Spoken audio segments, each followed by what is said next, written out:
Bueno, buenas tardes.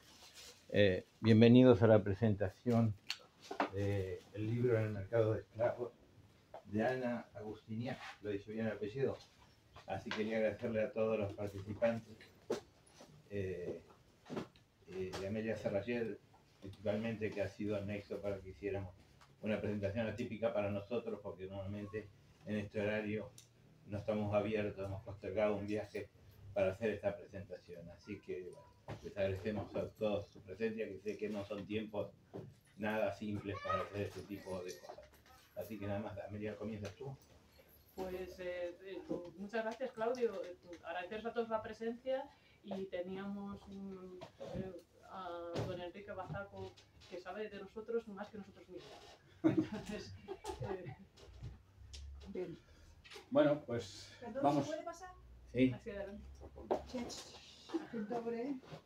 Bienvenida.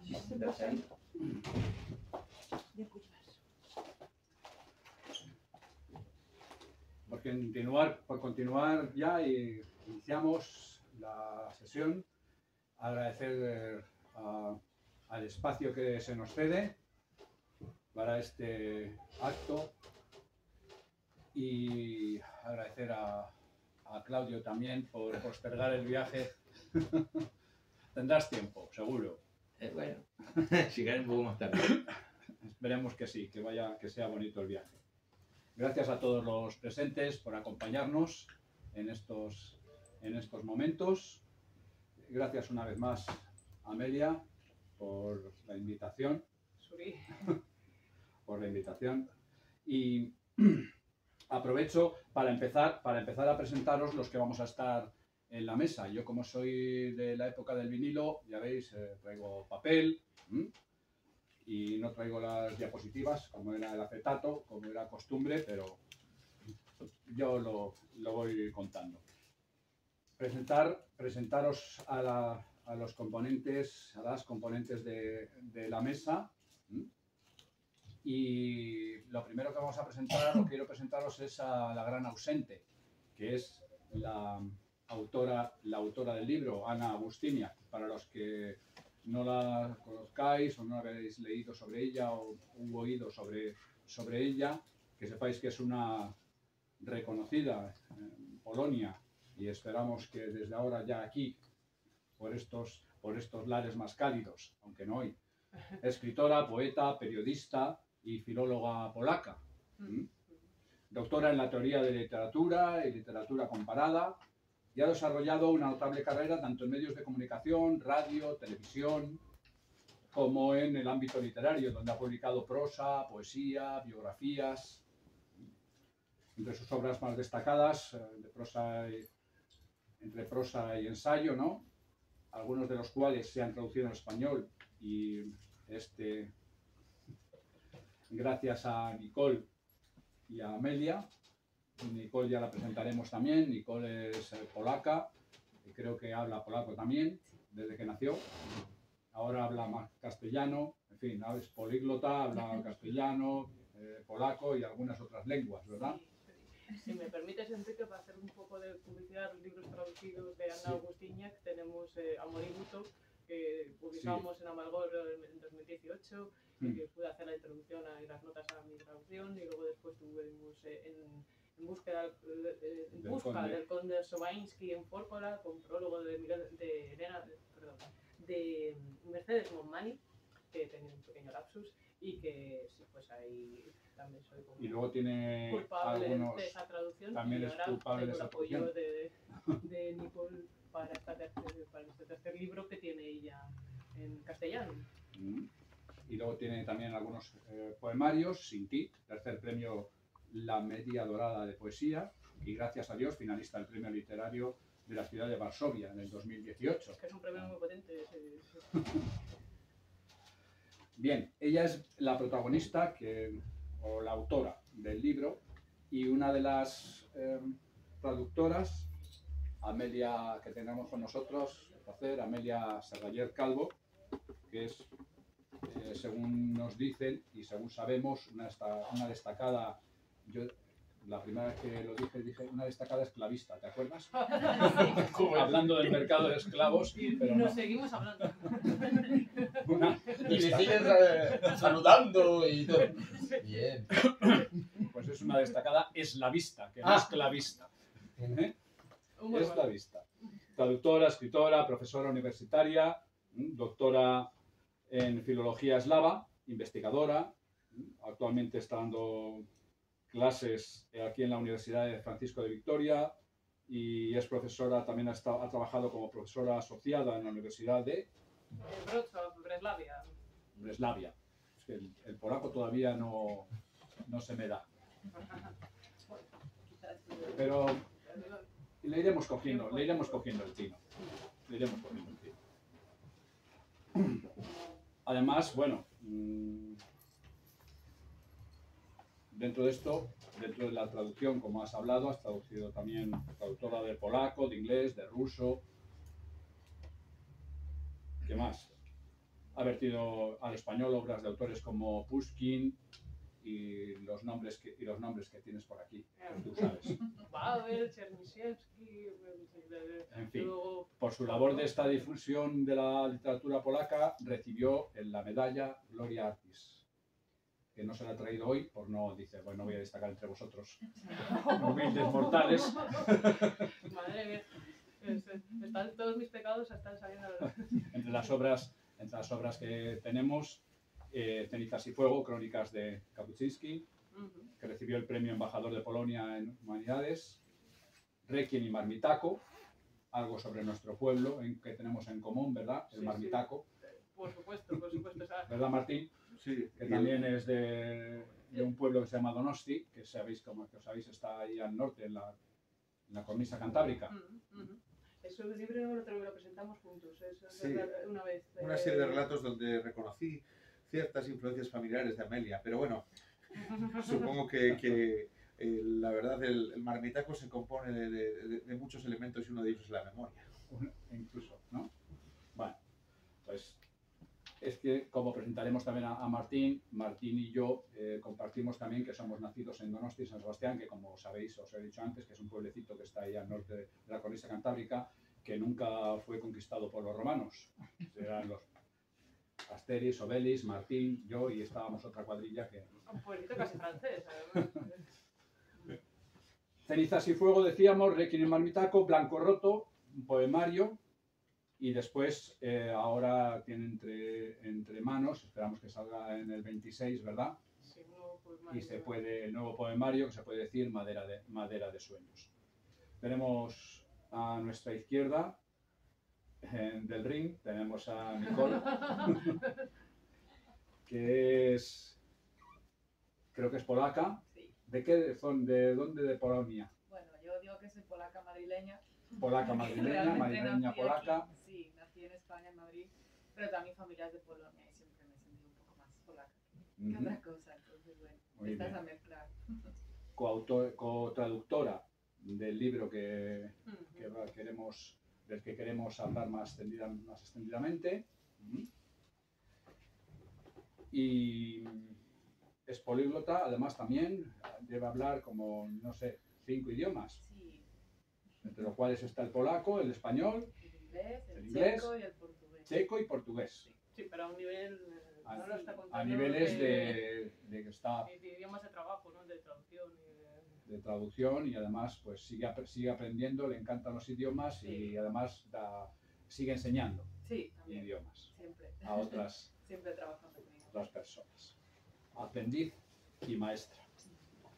En la esquina del total del cuadrilátero tenemos a Olga RT, poeta, escritora, además arquitecta técnica. Sí.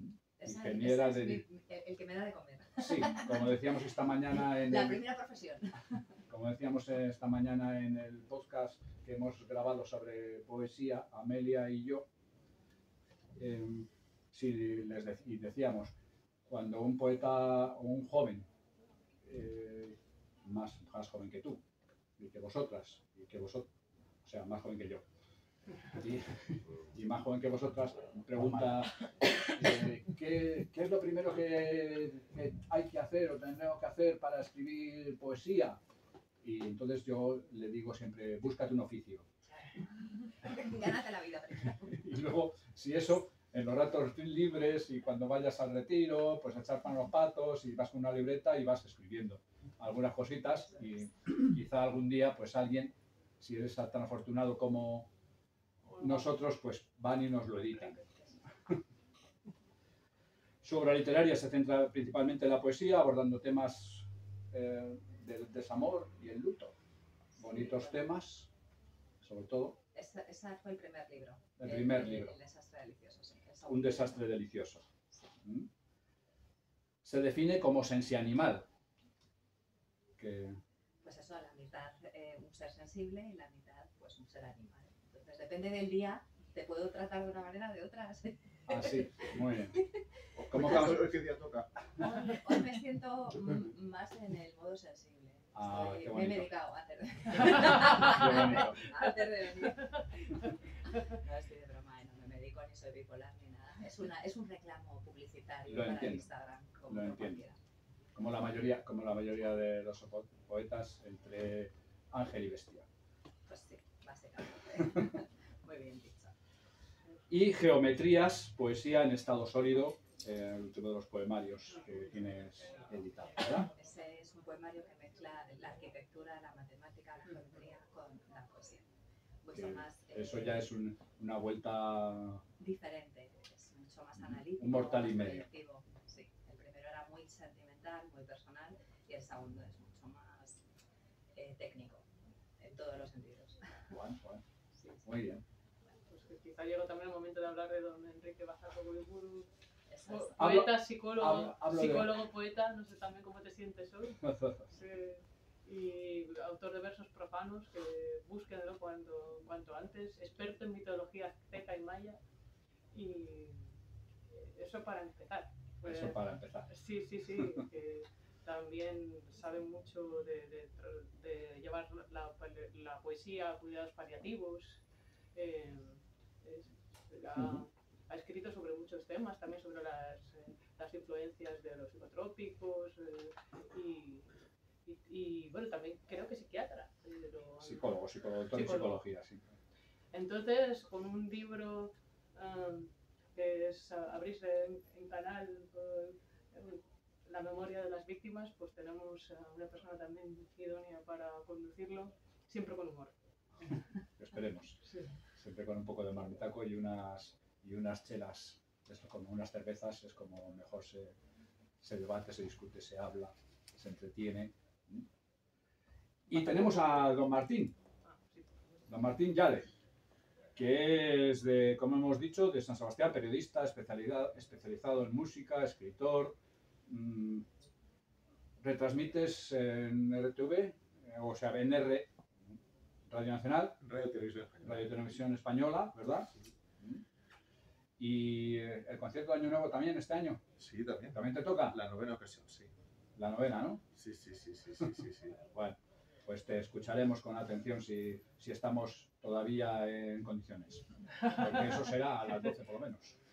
A 11:15 de la mañana. 11:15 de la mañana. Sí, las uvas no las doy yo, las da estofado. Por eso digo que como es por la mañana, estamos entre los saltos de esquí esos que ponen para... Hace 20 años que no se emiten. Ya veo que no te levantas muy pronto. Ay, vaya, Es por que favor, sintoniza hombre. la tele polaca de...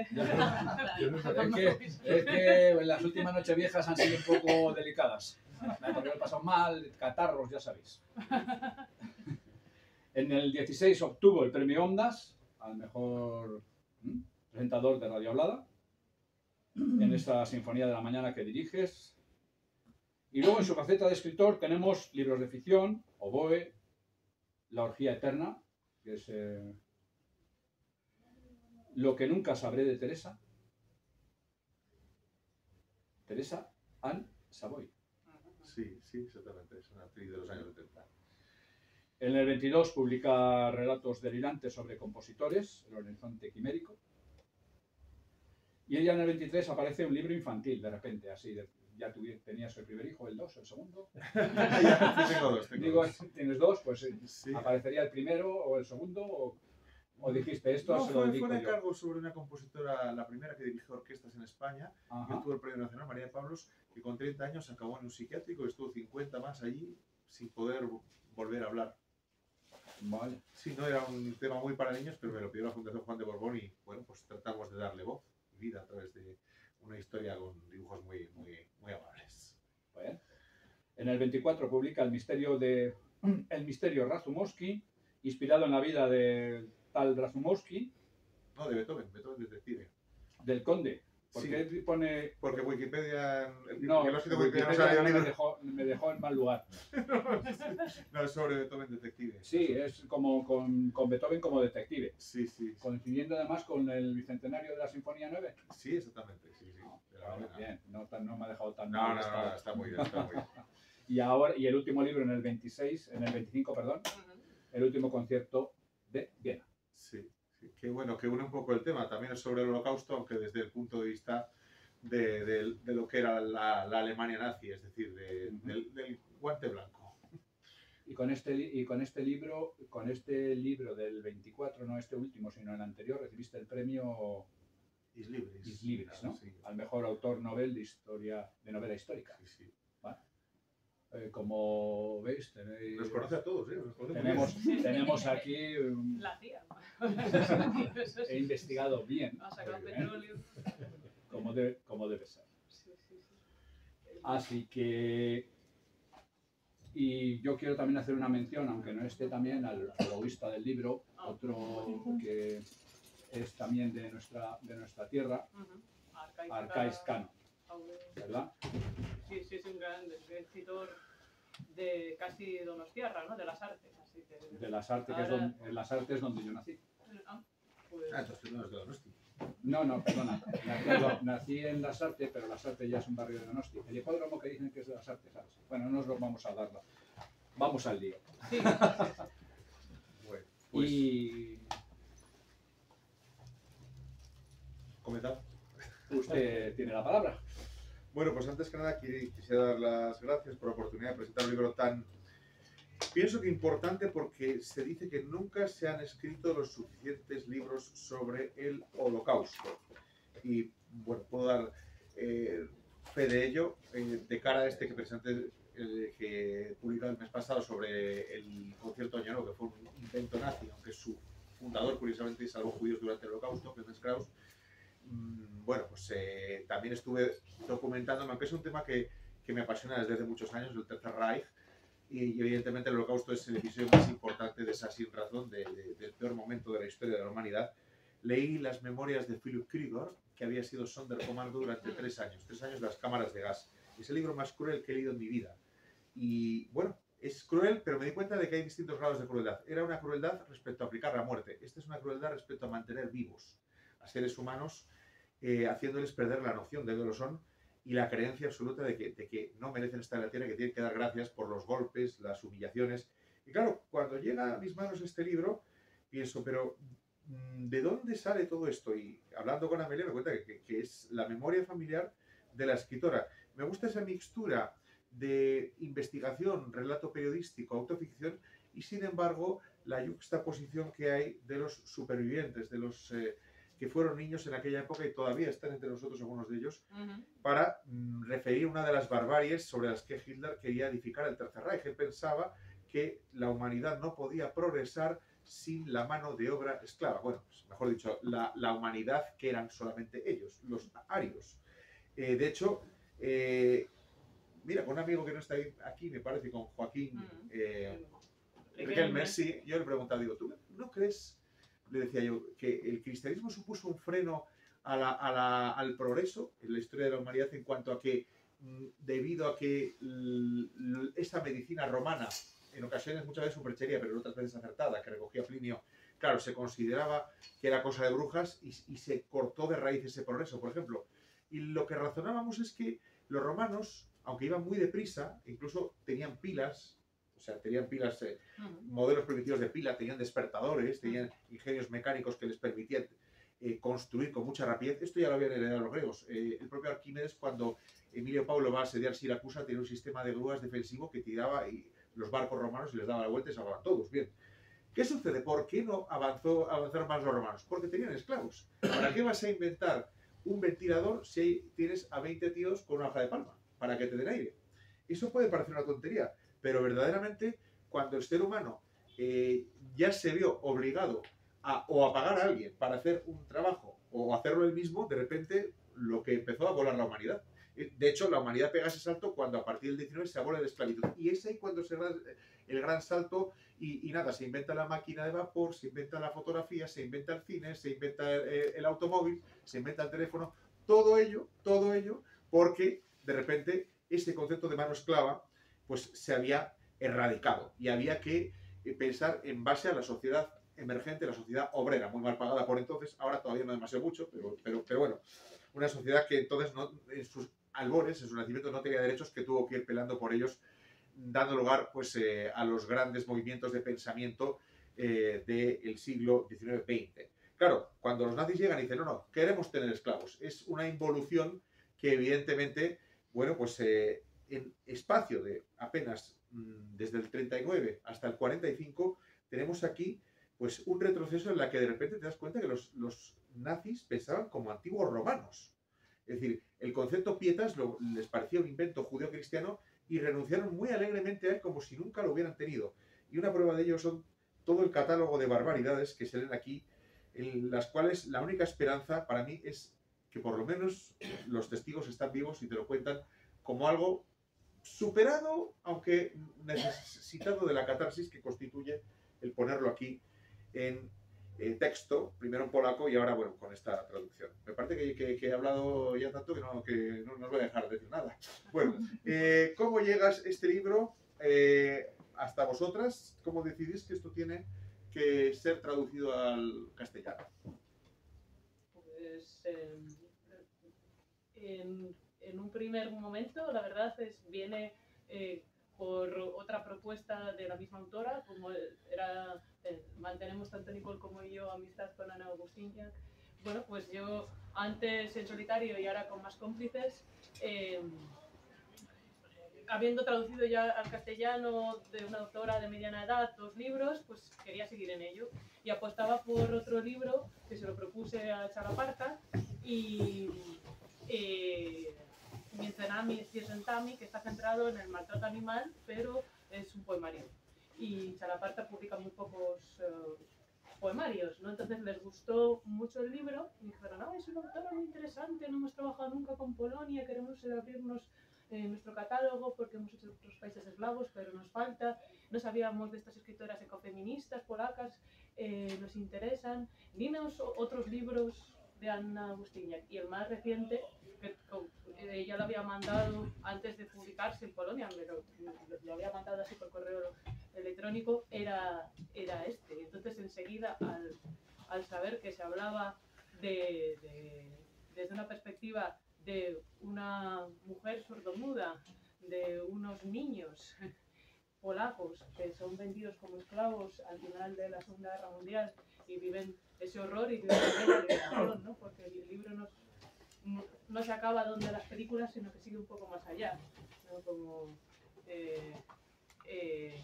Como por ejemplo hizo también Andrzej Wajda en Paisajes por una batalla, Krajobraz Powiecie. Entonces esta realmente fue una iniciativa de la editorial y de la que me alegro mucho y también la autora estaba encantada y la verdad es que teníamos la única dificultad en estas cuestiones, ya se imaginarán, una editorial es cultura, pero tampoco quiere quebrar, ¿no? Y entonces teníamos que ajustarnos a unas ayudas y un tema tan duro, a mí yo sabía que me iba a involucrar mucho, que me iba a costar porque he traducido otros libros del Holocausto, bueno, este no es diferente, parecido y diferente a la vez. Y sé que ella es una autora muy emocional, lo había empezado a leer, pero me lo acaba de enviar.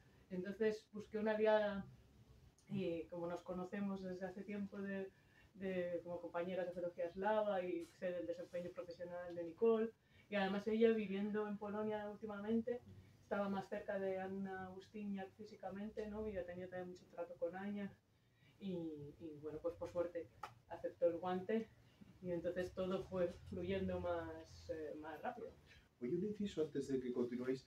No deja de llamarme la atención eso de que un libro de poemas sobre el maltrato animal. Sí, porque efectivamente, de hecho, yo creo que es un libro también fantástico que lo dejo caer por si hubiera Es que alguien... la gran paradoja es que los primeros que legislaron en la historia contra el maltrato animal fueron los nazis.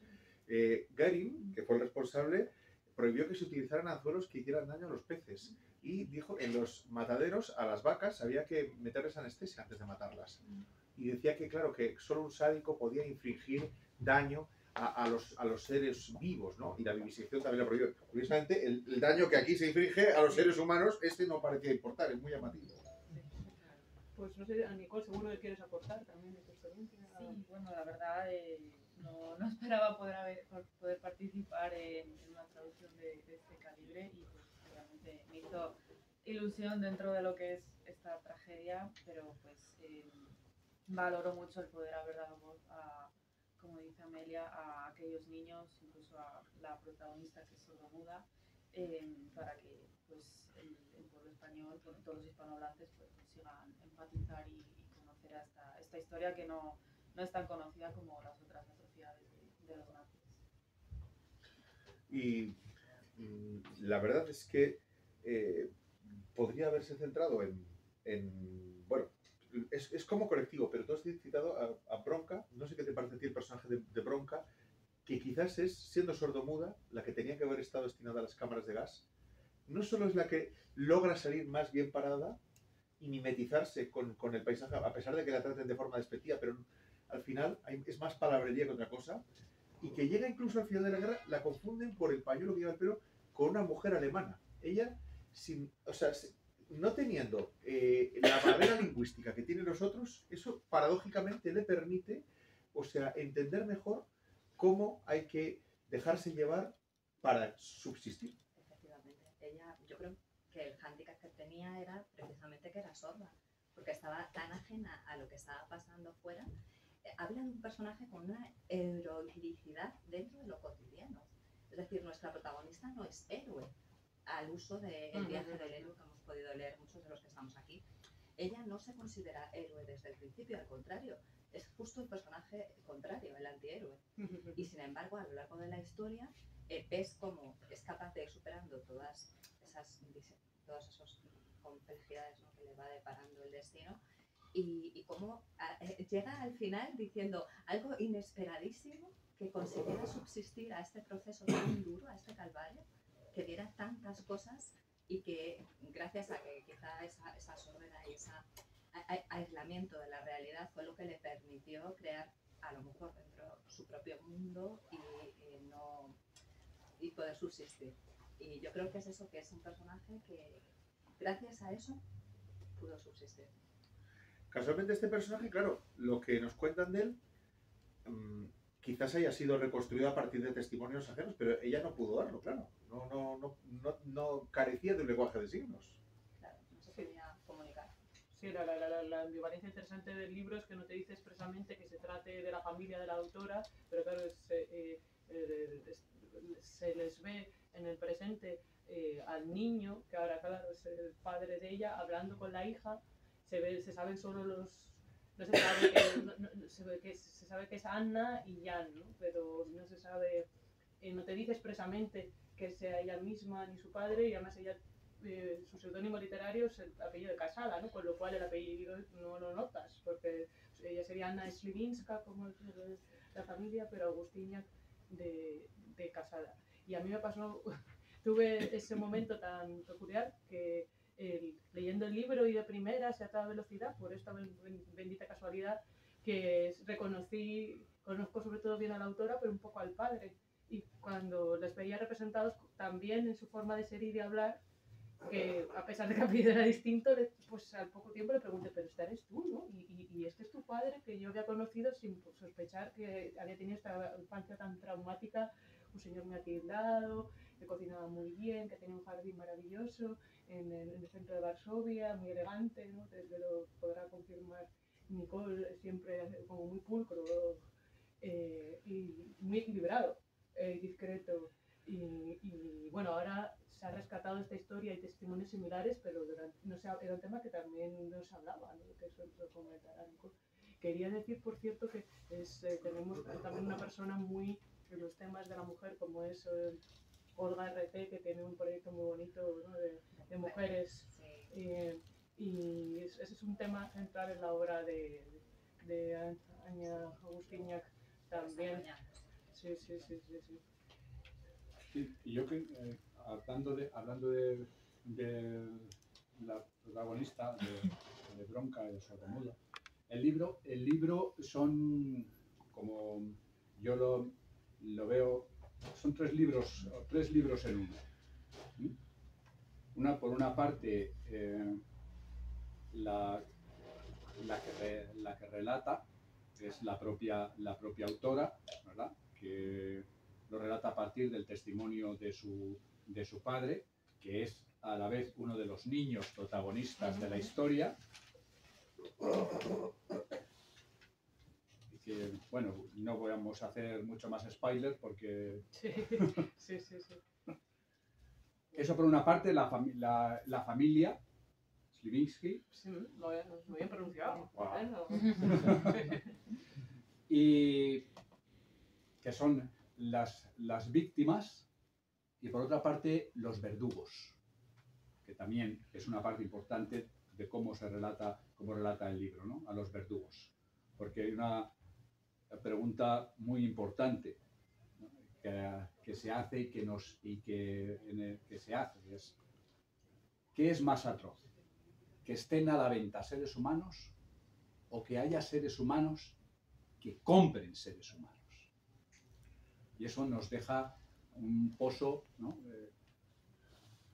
Para pensar, para dirimir, para preguntarnos, para interrogarnos sobre la humanidad, ¿no?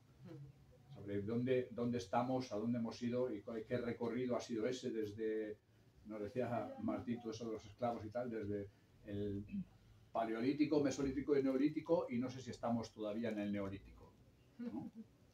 En cuanto a la relación de humanos, porque esclavos todavía a ver los haylos, como dirían en Galicia. Esta es una parte de la triste vigencia del libro, ¿no? Las guerras, los dramas que ahora mismo tenemos, y yo creo que también hace ese hincapié en los por desgracia, en esa especie de centros o campos que había también infantiles, y es muy potente emocionalmente a veces cuando explica que es el final de la guerra, ¿no? Entonces pasan por poblaciones donde ya habían desaparecido los judíos totalmente, ¿no? Aunque es un tema que es un subtema dentro del libro, porque se centra en esta historia familiar, que son todos polacos y que son civiles. Además, que es parte del gran drama, que estamos hablando de una familia del campo, vamos, y que con el padre y la tía que viven, que son dos niños, Janek y Krisha, y con sus padres, que serían abuelos de la autora, y la tía sordomuda, ¿no? Entonces, imagínense qué aventura para una familia rural. Hablando de Bronca también, que decía que estabais hablando, ¿no? Desde el punto de vista de su limitación, es sordomuda, con la única que tiene contacto real, vital, es con la hermana, que es protagonista en la familia. Claro, y el mundo, y todavía no estaba el lenguaje de signos, ni si en Polonia hace bien poco, unas décadas, no sé si 2, que se ha instaurado el lenguaje de signos polaco, ¿no? Pero claro, ella no sabe, es sordomuda. Entonces solamente se interactúa con su hermana y crea el mundo con su hermana, pero no fuera. En la misma Polonia era un ser objeto, no tiene relación con el mundo, sino que empieza a tener relación con el mundo en Alemania, porque ella no habla polaco, tampoco habla alemán, pero sí distingue, y el lenguaje que tenía era con unas manos, con su hermana, lo habían creado ellas dos. Por lo tanto, ahí en Alemania es donde ella empieza a tener otra concepción de sí misma, como persona y como mujer. Estando Es sola. fuerte. Porque Estando sola, la y familia porque sí. no quería hacer más spoilers.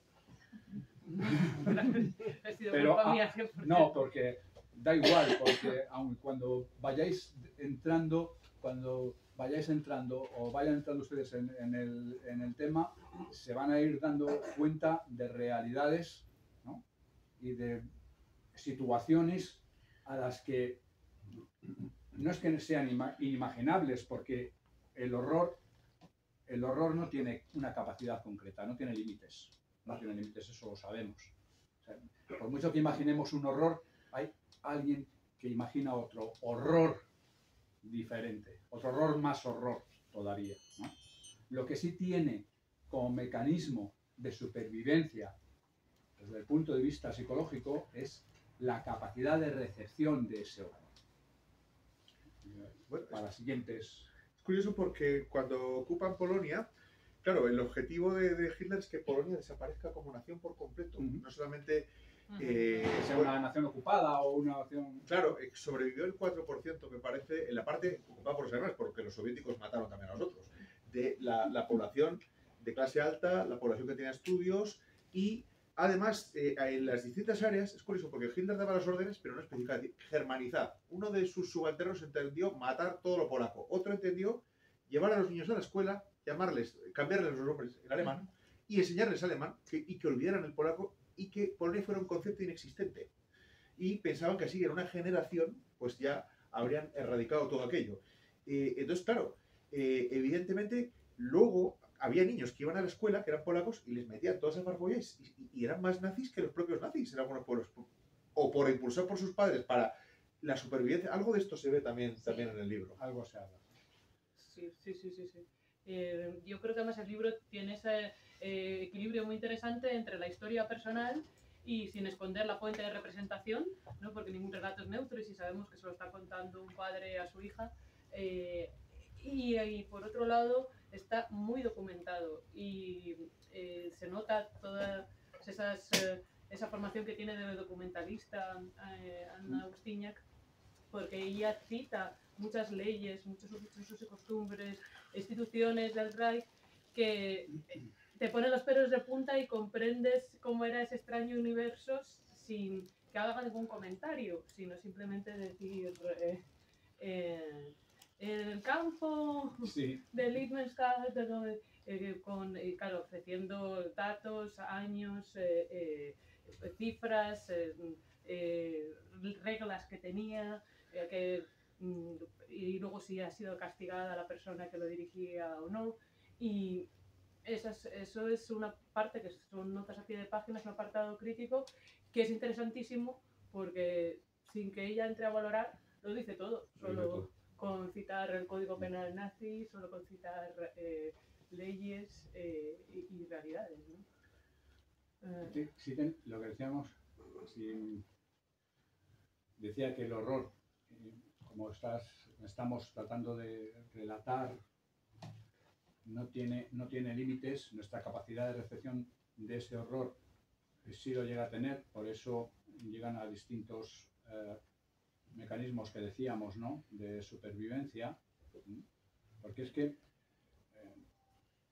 pasamos enseguida a otra cosa, ¿no? Como hemos pasado ya a 2 semanas de Palestina, hemos pasado ya a otras informaciones y a otras cuestiones, ¿no? Pasaremos ahora, no sé, al Tour de Francia o no sé, me paran que eso es en verano. Vamos pasando pantallas y no queremos tener no retenemos tanto horror. Por eso son mecanismos, porque uno se pregunta, va leyendo el libro, va viendo, y dice, pero coño, perdón, el puñetas o caracoles, no se revela alguien, no coge uno un martillo, no. Yo hablábamos esta mañana, me identifico mucho sobre todo con el papel del padre, que es el menos entre comillas, protagonista de toda la historia, ¿no? Un padre de familia dentro de ese mundo, ¿cómo soporta esa situación? Difícilmente, ¿no? Y no se revela. Bueno, en Polonia, aparte de lo que Martín nos ha relatado muy bien y documentado, y sabe mucho más ellos que yo, es el movimiento de resistencia armada polaco fue de los más potentes en Europa contra los nazis. No es que no hubiera, los judíos también tenían su propia milicia armada, su propia, ¿no?, resistencia armada, pero estas personas no se rebelan, ¿no? Entonces, y no voy a hacer la última pregunta, pero sí me traerá a colación, como decíamos, yo soy hijo también de un padre que a los 8 años le embarcaron en un barco en Bilbao hacia Europa, a él y a sus 2 hermanos, y a familias donde les acogieron, no en este sentido, claro, les acogieron y les daban, pero cada uno y cada hermano a una familia, ¿no? Les separaron de sus padres. Todos esos momentos, recordad, porque no se hablaba tanto, mi aitá, mi padre, no hablaba de esas cosas, no hablaba, no las contaba. Es algo que es otra parte del libro que se va leyendo, ¿no? Es la relación de Ana con su padre, con Janek, y que por qué no se hablaba en aquellos momentos. Y me gustaría recordar, me planteaba mucho también, de hecho ahí estará en el próximo poemario también, cómo se imaginan el infierno los poetas. El infierno no es un lugar con llamas donde vais a arder, sobre todo el hermano Lobo, que ha cometido suficientes pecados como para merecerlo. Yo sí. El infierno es un lugar nuestro y un lugar también donde vivimos, y el infierno también es interior, también es nuestro, es mental. Vivimos infiernos, ¿no? Ya lo decía León Felipe en su poema Auschwitz. Decía, esos poetas infernales que hablen más bajo, Dante, Blake, Rimbaud, que se callen. Hoy cualquier habitante de la tierra sabe mucho más del infierno que el infierno de Dante tan bonito, con Virgilio y sus cosas, sus ángeles y sus demonios.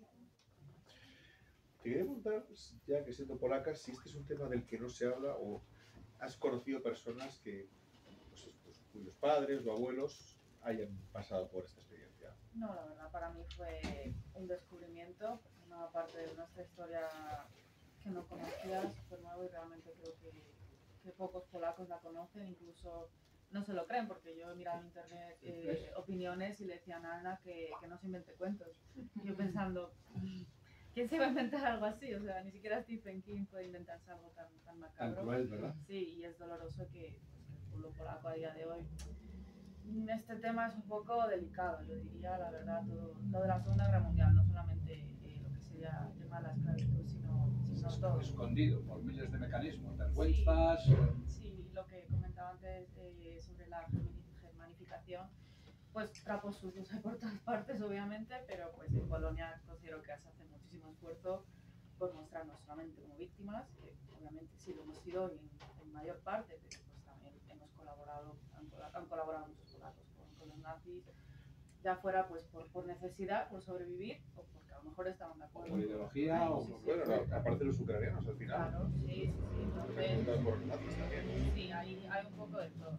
Entonces, realmente es importante tener la mente abierta y ser un poco neutral dentro de lo que cabe, pero también entender, pues bueno, que como decía Enrique, que hay mecanismos de defensión que, bueno, aunque no parezcan muy fuertes o potentes, pero están ahí, ya sea el polaco que se vuelve nazi o pues el polaco que le recuerda a su hijo esclavizado en Alemania que tú eres polaco, no olvides de cómo se habla en polaco, de cómo rezamos en Polonia, de que tienes una casa en Polonia. Entonces, bueno, hay un poco de todo, la verdad. Pero a mí me recuerda a la película Ida, esa película tan interesante, que me fascinó, ¿no? Era preciosa, pero y que habla de ese tema. Sí, aquí es interesante porque además hace poco se creó un museo sobre los niños víctimas del terror nazi donde el padre de Ana Agustíñez, por ser uno de los supervivientes, también le suelen llamar para dar charlas en los coles, pero es cierto que es un tema, como explica muy bien Nicole, que sí, pues yo cuando supe de esta circunstancia de su familia fue por el libro y después de 15 años de conocer a la autora.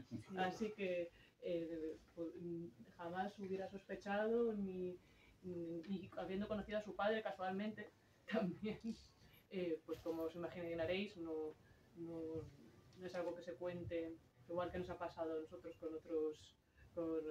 con otros traumas propios. Y entonces hay un movimiento de recuperación, pero realmente este libro rompe muchos estereotipos porque cuenta historias que no se habían compartido.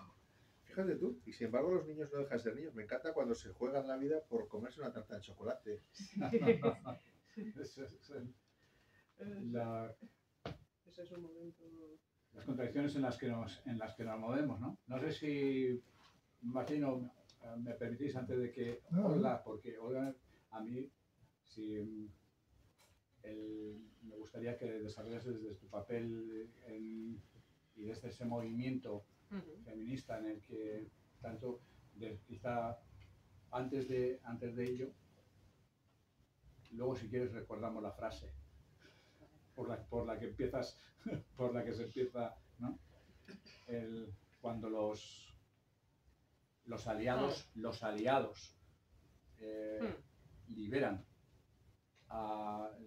los aliados entran, los norteamericanos, los estadounidenses, ingleses y franceses entran y liberan Polonia, bueno, los territorios, territorios donde están, ¿no? Y en Alemania, porque ellos están... Y la Alemania, y la parte de Alemania que ellos donde entran, dicen, entran los aliados, liberan, pero a la vez comienza otro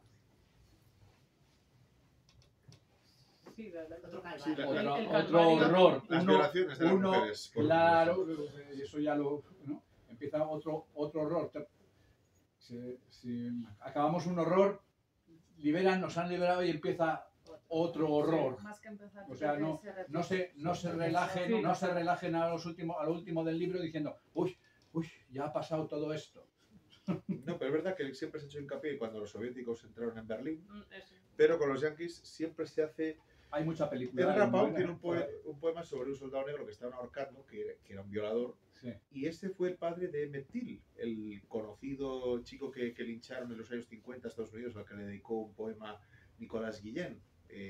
Y claro, es un tema que dije, pero también los norteamericanos, está muy escondido eso. En el libro lo toca, además dice que precisamente fue una política cuando que estaba muy escandalizado Eisenhower y que decidió, sabiendo del propio ejército norteamericano muchas tropelías, que se culpó a soldados negros de forma racista, pero realmente era una práctica, como os imaginaréis, que no tenía nada que ver con las razas y entonces eso es interesante porque es otra forma que tiene de romper con los estereotipos y las enemistades, ¿no? Que siempre efectivamente se ha hablado, y mucho en Polonia también, por haber sido invadido al principio también por el ejército rojo y por luego entrar esa liberación que no fue tanto porque claro, bajo la estela soviética se habla de las tropelías del ejército rojo, pero nos cuentan otras tropelías más.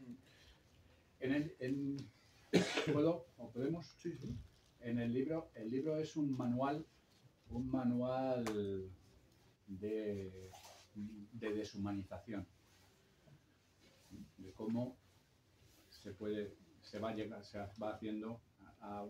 haciendo, como decías tú, los alemanes hacen una política estupenda por los pájaros, los peces, darles a los peces cebos de colores y eso, ¿no? Y no matar animales, pero a estas personas no las consideran humanos porque las van deshumanizando hasta el punto. ¿Y cómo llegamos los humanos hasta el punto de esa deshumanización? Y no es tan ajeno a cualquiera de ustedes. Cuando cosificas. ¿no? ¿Eh? Cuando cosificas. Cuando cosificas. Y dejas de Y no considerar es tan a la ajeno persona cómo llega uno Ujú. incluso a cosificarse uno mismo, Uno como mismo. se cosifican las víctimas. Ya. Porque llegan a ese proceso de deshumanización. Ya lo decía Primo Levi, Ujú. si recuerdan, que también Ujú. estuvo prisionero en uno de En los Auschwitz. campos, en Auschwitz precisamente, ¿verdad? Y decía, él mismo nos incita, y tiene un libro que se llama Si esto es un hombre. En ese mismo libro nos incita a pensar que imaginemos a un hombre a quien además de sus personas amadas, le quitan la casa, las costumbres, la ropa, todo, literalmente todo. ¿Qué poseerá? ¿Qué será? Será un hombre vacío. Quitan el nombre, porque a ellos les ponen, ya solo son etiquetas. Ujú.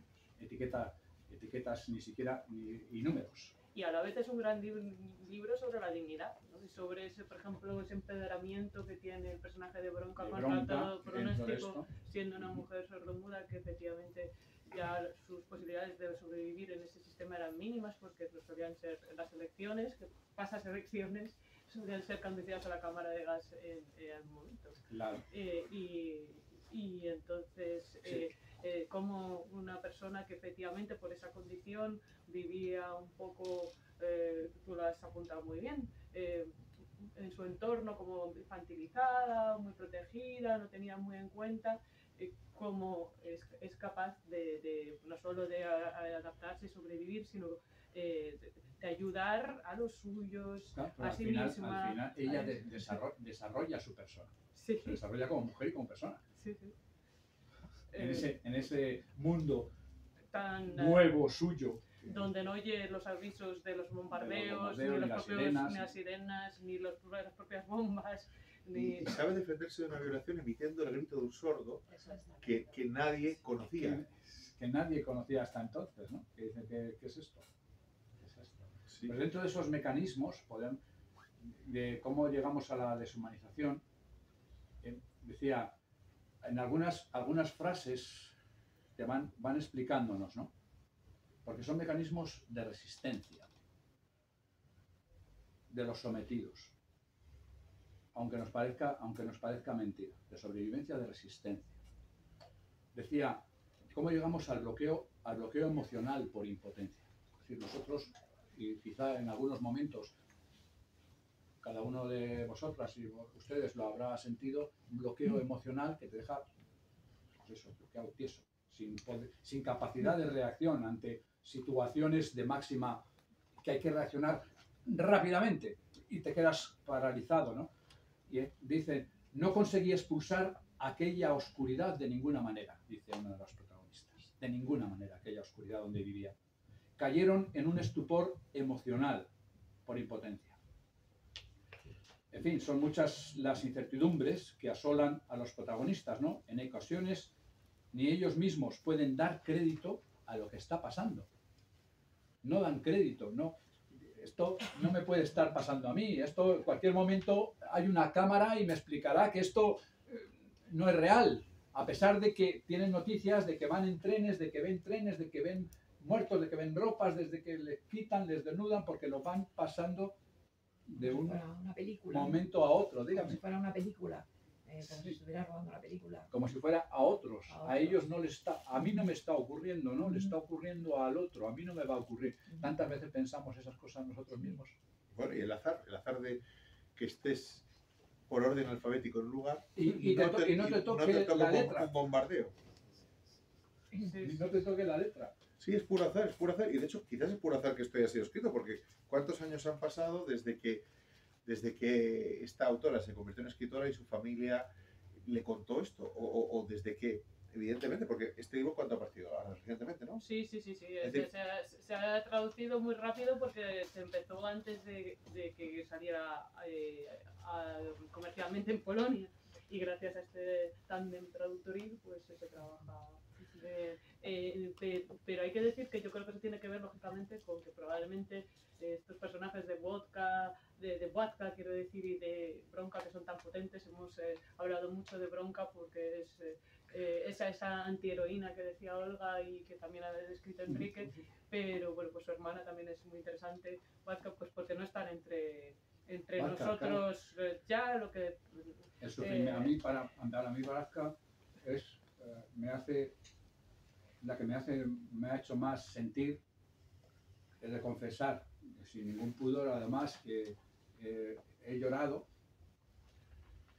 porque aun siendo varón, que me identifico más con el padre, porque digo, cogería un martillo y le daba en la cabeza no voy a hacer más spoilers, pero algo a Petón del pueblo. Como una madre estás llevando todo eso, ¿no? Teniendo a sus hijos también ahí de aquella manera. Y fijaros cómo podemos llegar a este punto. Hay dos mecanismos. Uno es, le llamamos en psicología indefensión aprendida. Esta indefensión aprendida no se da de un día para otro, sino que vamos aprendiendo este mecanismo despacio. En los años 60, un tal Seligman, cuando todavía se podía hacer experimentos con animales, ¿no?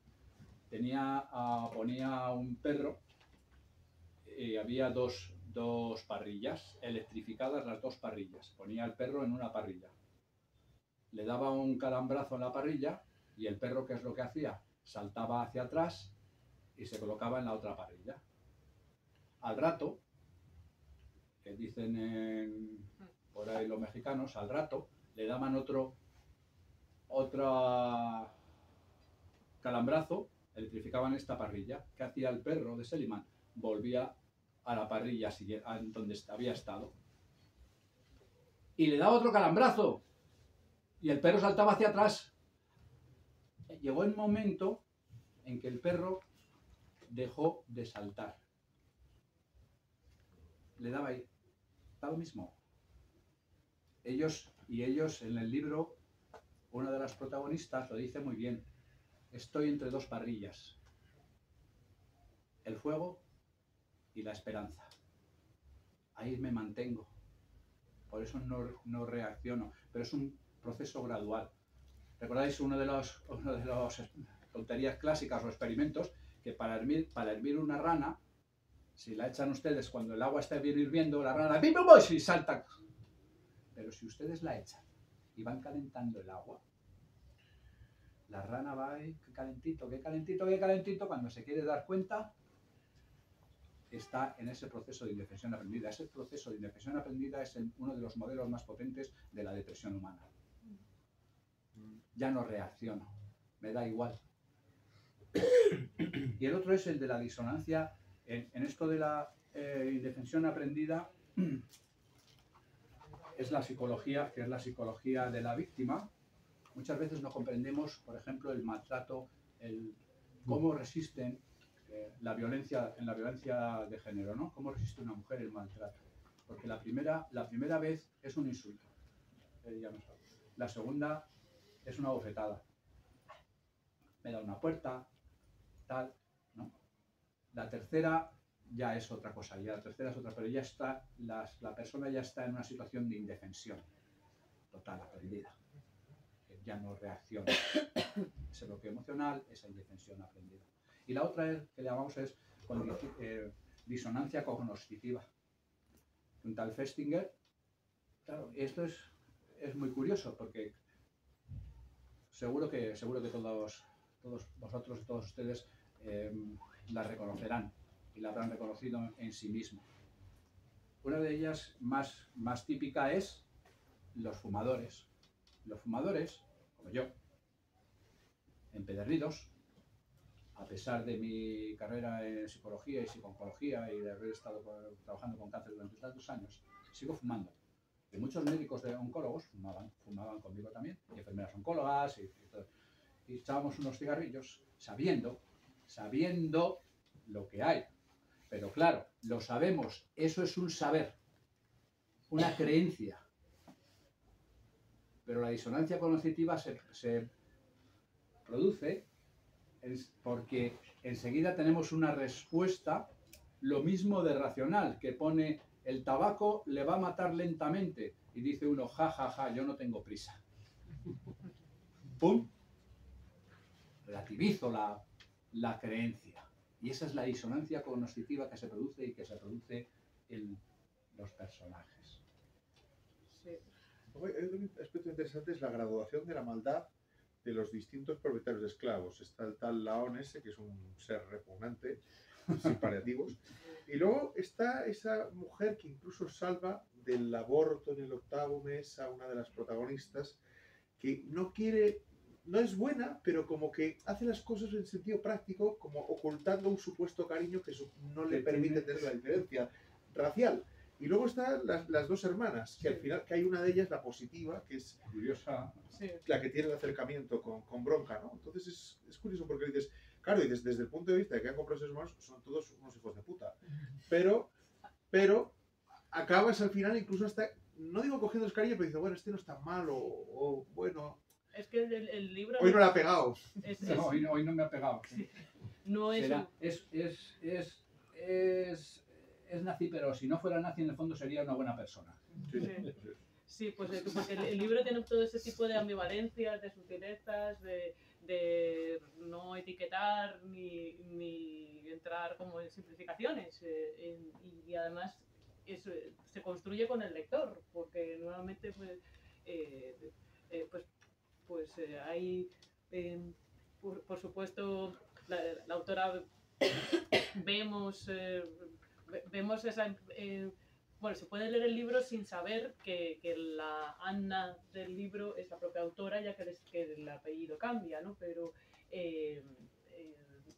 despierta muchas sospechas en cualquier caso, ¿no? Para un buen lector como los que estamos aquí hoy, ¿no?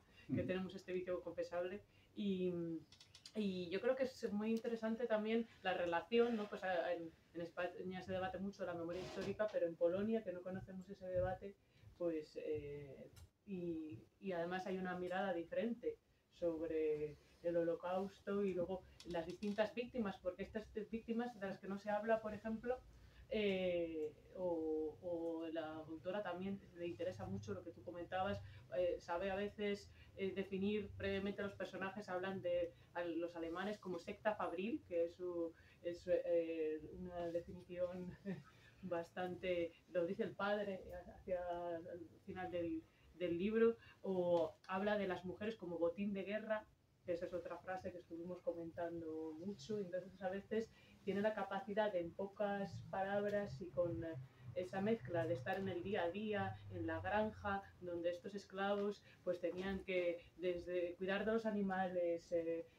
coser, trabajar el campo duramente, y nos lleva al horror pero cotidiano del día a día, que eso también pocos, muy fuera de los grandes relatos, de las películas de Hollywood, de dar una moralina fácil, decir estos son los buenos, estos son los malos, porque se distinguen o por el uniforme o precisamente o por precisamente pone en cuestión muchos mitos, y los reduccionismos, ¿no? Y por eso es un relato interesante, y luego está esa crudeza, pero también la dignidad de las víctimas, luego esos niños, ¿no? que como dice muy bien Martín en Bisma, pues a pesar de que se les ha robado la infancia, pero tienen y que en algunas y tienen digamos, están separados en momentos donde el hermano mayor, claro, es como si fuera el padre de la hermana pequeña, ¿no? Y están completamente separados de sus padres en la Alemania nazi, o antes en un campo de niños muy tremendo, como ustedes imaginarán, que realmente existió, ¿no? Y entonces en esa situación, pues por un lado es como una especie de adulto al que se le ha hurtado la infancia, pero tienen esos otros momentos donde son capaces a veces de jugar, de alguna travesura que otra, efectivamente. Bueno, cuando Janek, ¿no? Cuando está con los en el colegio, de repente empieza a decir cerdo polaco y empiezan a tirarle piedras así, sin venir a cuento. Sin venir a cuento. Sí, sí, sí, sí. Decírselo, Nicole, Jan es en castellano, en español, castellano, ¿qué nombre? Juan. ¿no? Sí, sí. Y Janek, Juanito. para que luego cuando vayamos leyendo, Juan y Juanito. Claro, pues Juanito el vino. padre y el hijo, y así se les distingue aparte de Lo tenemos aclarado en las notas a pie de Sí, página. Lo tienen aclarado. En polaco se hace mucha abreviación de todo, mucho diminutivo. Exactamente. Oye, Olga, ¿y tú crees que en el infierno la mujer sufre más? Pues sufre siempre. Da igual. Sufre siempre. Esto es una realidad. O sea, los niños y las mujeres han sido durante los siglos los más perjudicados por la historia. O sea, por sí, porque somos en general personas más débiles y más vulnerables en el sentido de que nuestra sexualidad es utilizada por el hombre. Entonces, esa utilización del cuerpo de la mujer como un elemento al que queda reducida, quita todo tipo de argumentos. Aquí el libro me ha hecho pensar, ¿no?, en la banalidad del mal. Personas que normalizan el mal porque cumplen órdenes. O sea, estamos en los campos de concentración y somos capaces de, en nombre del FIDE, pues hacer atrocidades, matar a gente en las cámaras de gas, tirar a niños en los caminos, tratar el cuerpo de un ser humano como un objeto que no vale nada, no tiene entidad consciente. Entonces, eso es la banalidad. Pero es que tenemos el mal por el mal mismo. Es decir, personas que no cumpliendo órdenes se dejan llevar por el ritmo de la sociedad. Y eso es muy peligroso. Porque cuando tú pierdes la ética de lo que está bien y de lo que está mal y te dejas arrastrar por un pensamiento de la sociedad, pues al final pasa lo que pasaba con las granjas. Es decir, ellos en su mentalidad pensaban que tener esclavos polacos era normal, porque era una mano de obra barata. Entonces, digamos, esta divergencia que nos pone encima de la mesa el libro, de que no debemos normalizar el mal, sino tener un pensamiento crítico, cortar la cadena. Cuando veamos que están maltratando a alguien, cortamos la cadena. Cuando veamos que están haciendo bullying a alguien en el colegio, cortamos la cadena.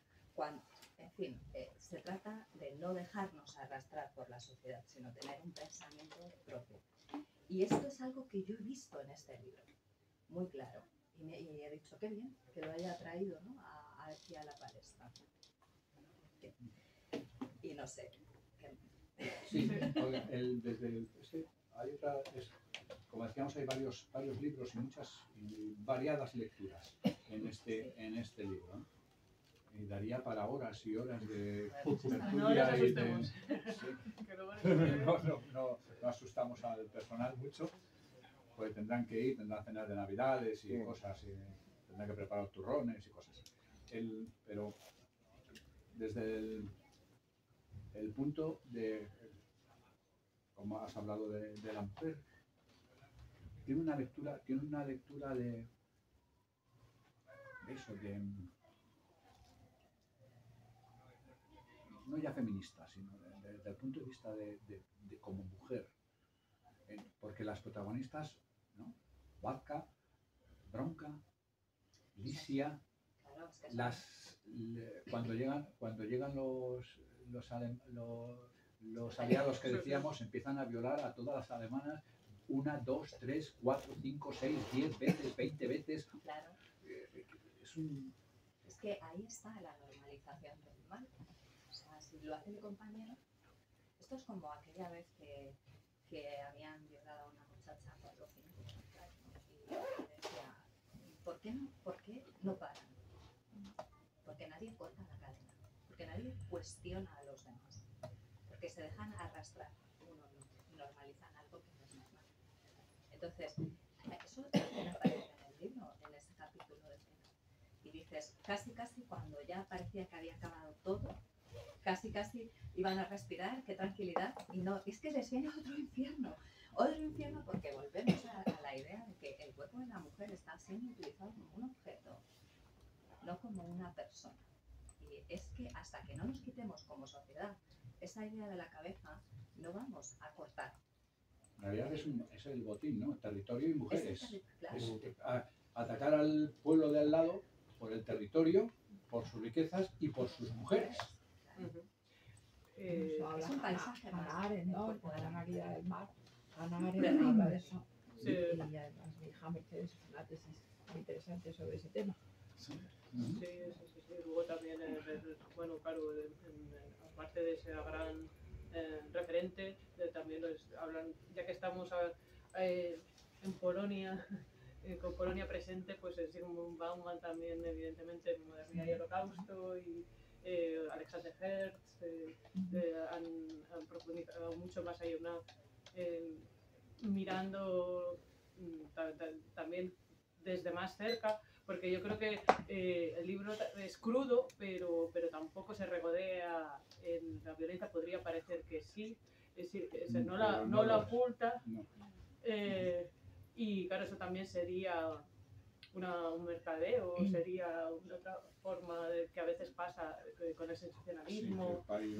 De crearse en las torturas o en los horrores. Sería una especie como de sadismo. Sadismo, sí. efectivamente, en lo que la autora no cae. No incurre, y además está claro, hablando de su familia para mayor imprimir, donde, y yo creo que quizás eso sería un buen momento para leer el mensaje que han dejado los dos niños protagonistas que siguen con nosotros. Ellos sí, Jan Sliwinski y Cristina ya de mayor Sliwinska, que pudiendo estar con ustedes, tampoco la autora, que ha tenido una intervención periodística recientemente, aunque conoce Madrid, la Feria del Libro, el Prado, pasó 8 horas en el Prado, doy fe. Se quedó encerrada por la mañana. Claro. Yo la dejé yo a las 3 horas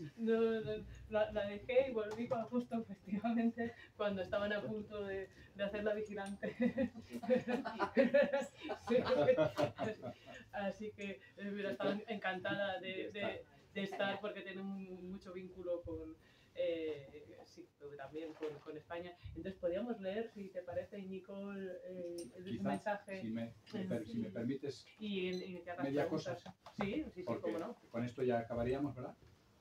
Sí, para que nos podamos ir todos con la impresión de que esto no ocurre en un libro, o que esto ocurrió en Polonia en aquellos años, ¿no? Hay una frase también que dicen: Dios necesita emociones y caos para no aburrirse. Y me dan ganas de llorar con esa frase. Sí, a ver si recuerdan ustedes, seguro que sí. Cuando los nazis vinieron a llevarse a los comunistas, guardé silencio. Yo no era comunista. Cuando encarcelaron a los socialdemócratas, guardé silencio. Yo no era socialdemócrata. Cuando vinieron a buscar a los sindicalistas, ni protesté, como no era sindicalista. Cuando vinieron a llevarse a los judíos, tampoco protesté, yo no era judío.